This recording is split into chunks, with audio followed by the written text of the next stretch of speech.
It was just another Thursday night. Rain slapped hard against the windows of my third-floor apartment, and the sound of distant sirens echoed through the city like ghosts in the fog. I sat alone in the living room, staring at nothing. A glass of whiskey half full on the coffee table. CNN murmuring in the background. Then it happened. The phone rang. Not my iPhone. Not even my work cell. No. The landline. The one that's been dead for over a decade. My heart skipped. I stared at the old rotary phone hanging on the wall like a relic from another life. A joke I used to make to friends when they asked why I still had it. I never took it off the hook. Never plugged it in. I didn't need to. It rang again. Sharp. Hollow. Piercing. I rose slowly. My legs felt disconnected from my body. The glass trembled in my hand. Ice clinking like tiny warning bells. I picked up the receiver. Hello? Silence. Then a voice, distant and crackling, came through. A voice I hadn't heard in 15 years. A voice I'd buried. You forgot me. I couldn't breathe. Daniel, I whispered, my throat tightening like a noose. The line went dead. I stood frozen, the dial tone humming in my ear like a scream stuck in time. My hands were shaking. That voice, it couldn't be. Daniel had died. The funeral, the guilt, the therapy. All of it came crashing back in a tidal wave of memories. I had spent a decade drowning, but that voice was real, raw, and it knew me. I dropped the receiver. It hit the floor with a dull thud. I grabbed my whiskey and downed it in one bitter gulp. Logic told me it was impossible. A trick, a glitch. Maybe I had fallen asleep with the news on and dreamt it. But the wet glass in my hand, the dial tone still buzzing, said otherwise. I couldn't sleep. I didn't even try. My mind reeled back through years of suppressed memories, trying to make sense of the impossible. I told myself it was stress, a hallucination. Work had been brutal, deadlines relentless, but deep down I knew this wasn't over. The phone had rung for a reason, and Daniel, my best friend, who had died in a car I was driving, wasn't done with me yet. I kept hearing his last words over and over in my head. You forgot me. No, I hadn't. I never could. But maybe I had forgotten something else. Something worse. The next morning, the world looked the same, but something inside me had shifted. Like a door left slightly ajar in the back of my mind. I called in sick to work, first time in years, and sat in silence, eyes flicking every few minutes toward that dead phone on the wall. I didn't unplug it. I didn't dare. Instead, I waited. For what, I didn't know. Another ring? Another whisper from the grave? Hours passed. The silence in my apartment was thick, but not empty. It was the kind of silence that felt watched. I made coffee, tried to read, but my hands kept shaking. Every word blurred. My thoughts kept circling back to Daniel. The guilt never left me, but I told myself over and over. It was an accident, a tragedy, the kind you spend your life trying to forget. But what if? What if I didn't remember it all? Around 2 p.m., I finally gave in to the growing itch inside my skull. I picked up the receiver. No dial tone this time, just static. But beneath the static, whispers.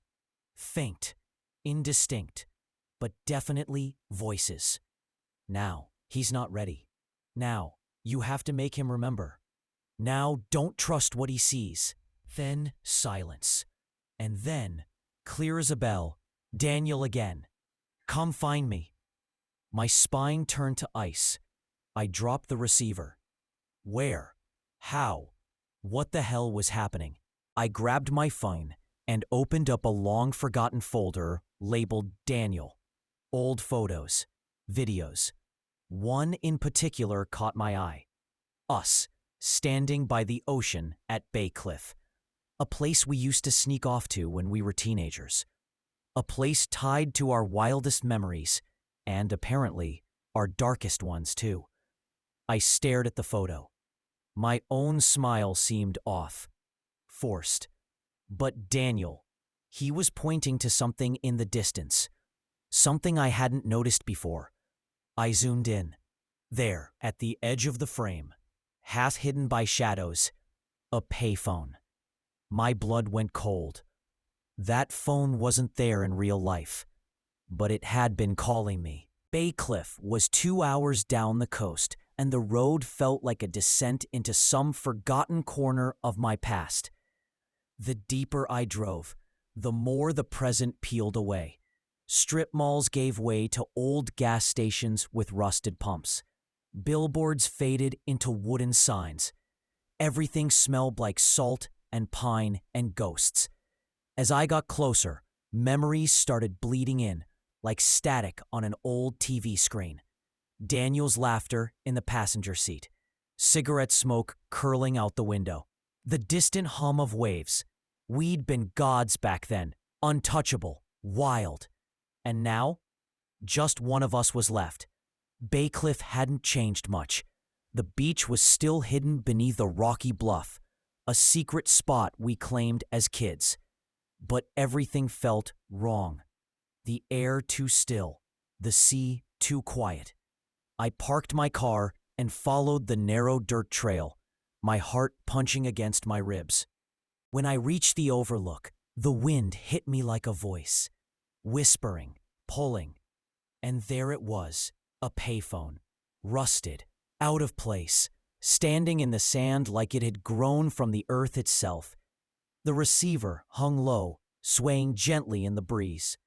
This shouldn't be here. I approached. Every cell in my body screamed to turn back.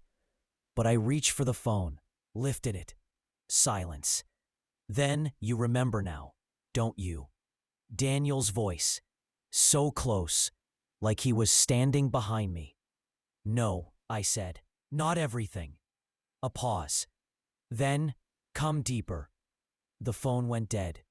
I turned, expecting to see someone, anyone, but I was alone. Except footprints in the sand, leading away from the phone, not mine. They led toward the sea caves beneath the cliff. Daniel was pulling me somewhere. Somewhere I didn't want to go, but needed to, if I ever wanted peace, if I ever wanted answers. I followed the footprints. The entrance to the caves was narrow, jagged, and choked with the smell of salt and damp earth. I hesitated at the mouth, a place we swore as kids never to go, a place we dared each other to enter, but never did, until now. The footprints led inside, still crisp, like whoever made them had just walked through.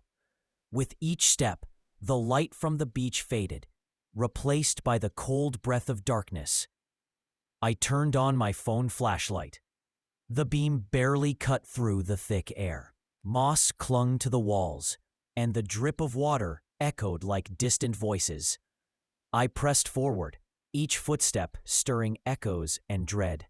Then I heard it, a whisper. So faint, I thought it might be in my head. But then another. He's close. I spun, the light darting wildly across the damp stone. Nothing. Deeper into the cave, I found a chamber. Wide, echoing. And in the center, a table. Not stone, not natural.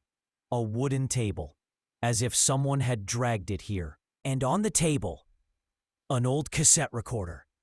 It clicked, then played. Daniel's voice. You buried more than my body, didn't you? I froze. You remember the fire. The fire? My pulse surged. My mind clawed at the memory, but it slipped away like smoke.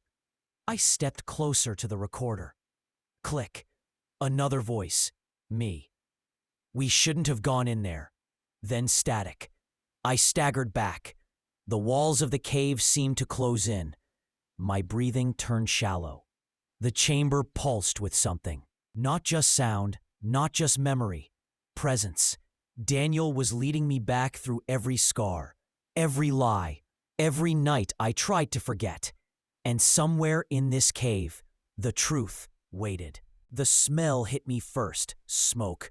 Thick, bitter, ancient, impossible, and yet real. My eyes watered. I moved forward, flashlight flickering as if reacting to something other. The tunnel ahead glowed faintly with an orange hue. Firelight. I stepped into another chamber. This one looked lived in. Blankets, charred remnants of books, a half-melted flashlight. Scorch marks danced along the walls, like shadows that refused to leave. In the center, a charred mattress, blackened but familiar. And I remembered. Daniel and we were 15. We'd found this cave by accident and turned it into our hideaway. No parents, no rules. We'd snuck in camping gear, snacks, a radio. One night, we brought candles. A storm came. We tried to light a fire for warmth, and something went wrong. The flame caught fast, greedy. Too fast. Panic surged. Daniel screamed. I ran. I ran without looking back. And I lied. I told everyone we'd never gone inside, that I didn't know where he was. He was found later, barely alive, but burned, changed, broken. And then, after he got out of the hospital, the car crash. Daniel never said anything, never told, but he knew, and I had forgotten, until now. A cold wind swept through the cave, and the firelight vanished. My flashlight blinked out. Total darkness.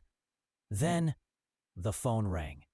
Here, in the cave, a payphone stood in the corner where no phone had ever been. Its bell echoed like a heartbeat.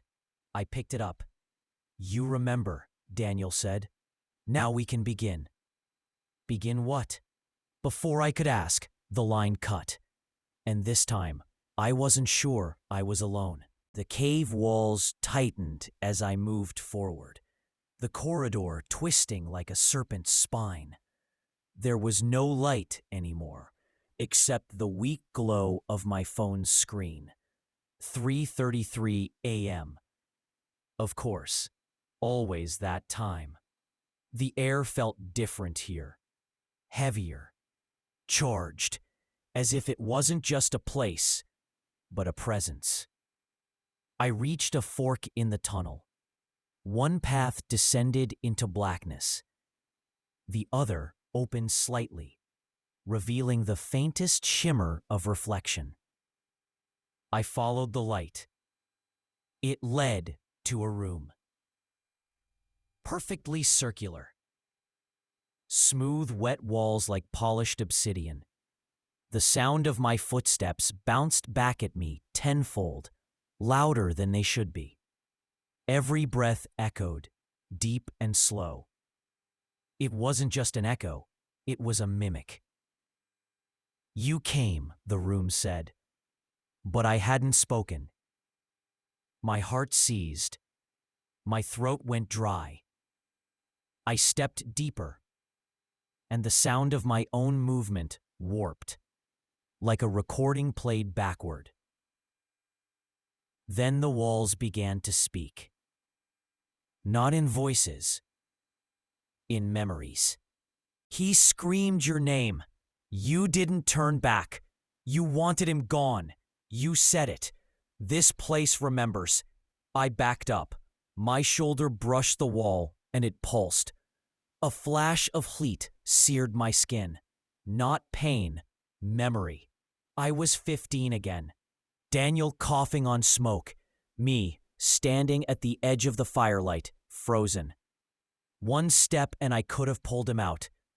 But I didn't. Not because I couldn't, because I hesitated. My knees buckled. I collapsed onto the stone floor. My flashlight rolled and dimmed. "You built this room," Daniel's voice said, echoing around me. "What is this?" I whispered. "The place your guilt lives."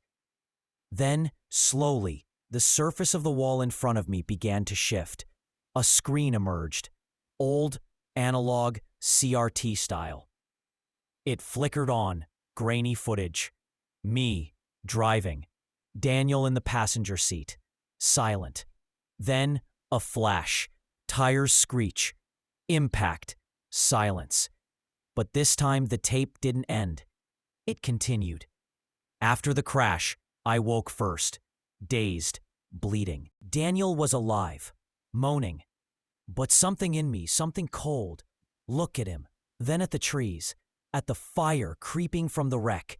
And I walked away. Not far. Just enough to let the flames decide. I screamed at the screen. "No, that's not how it happened." But the room only echoed. "You left him twice." I couldn't move, couldn't breathe. Then the phone rang. Here, again. A rotary phone, this time fused into the wall. I answered. "You're almost ready," Daniel said. "But one last door remains." Click, a sieve opened in the far wall, revealing a tunnel steeped in violet light. Whatever was behind it was the truth. The real truth. And it was waiting for me. The tunnel behind the seam pulsed with an eerie, violet light. Not the kind you see from bulbs or fire or sun. It was organic. Like the color bled from memory itself. My legs moved, though every part of me screamed to stop. The air grew thick, like breathing through syrup. I stumbled forward, brushing my fingers along the smooth walls, warm and thrumming like veins. The tunnel ended abruptly at a massive iron door. It was ancient and beautiful, carved with spirals, eyes, and unfamiliar symbols, but at the center, a simple engraving. Remember. No handle, no lock, just the phone. Another rotary phone, this one gleaming like obsidian. Waiting. I picked it up. "You know what you did," Daniel's voice came, lower now, calmer. "But you don't know why." My mouth was dry. "Tell me." "You buried me," he said, "not to escape guilt, but to escape yourself. You didn't kill me by accident." My stomach turned. I wanted to deny it, scream, break the phone. But I didn't. "You envied me. You resented me. You let me burn because for one sick moment, you thought you'd finally be free." A sob broke from my throat. "That's the rot you covered with therapy and lies and normal life," Daniel whispered. "This door only opens if you stop pretending you were the hero." I stared at the carving again. Remember. Memories surged, not of events, but of feelings. The twisted jealousy when Daniel got into the college I wanted. The silent rage when he dated the girl I loved.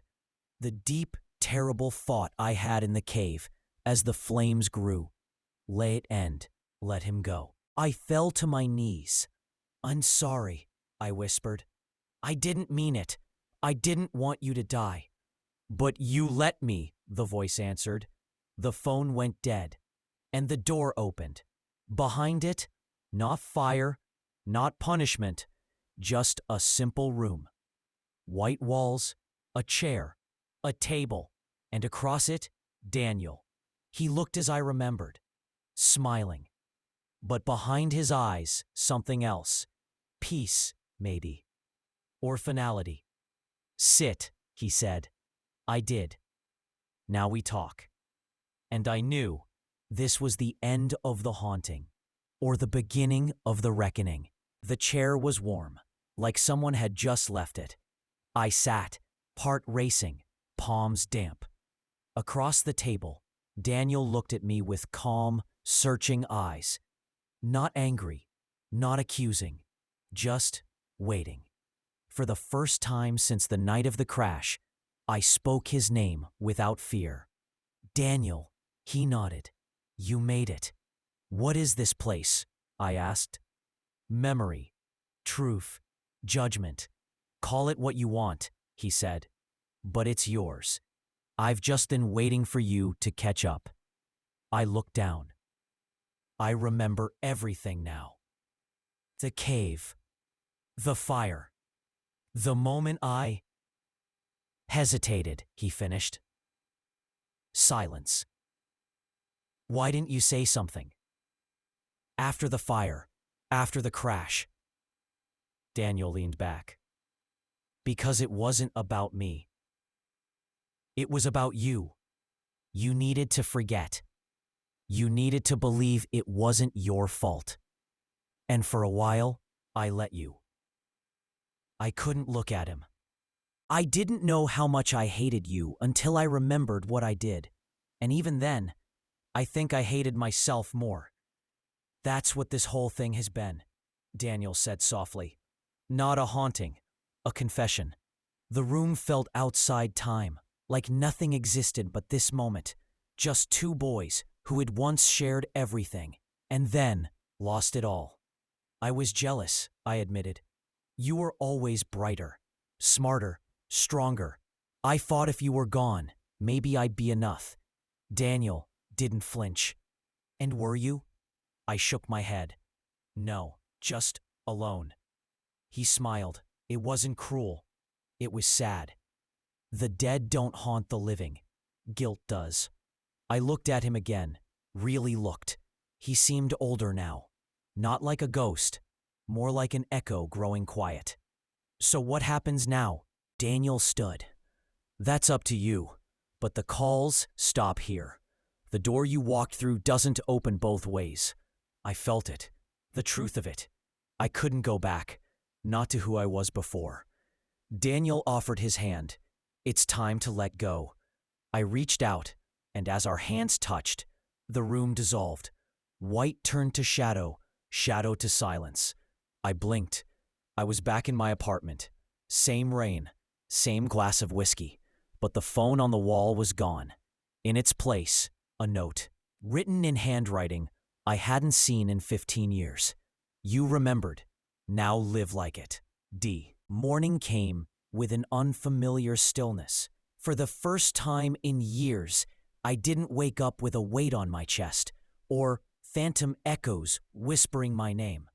The apartment was quiet, not in a dead, hollow way, but like a room finally exhaling after years of holding its breath.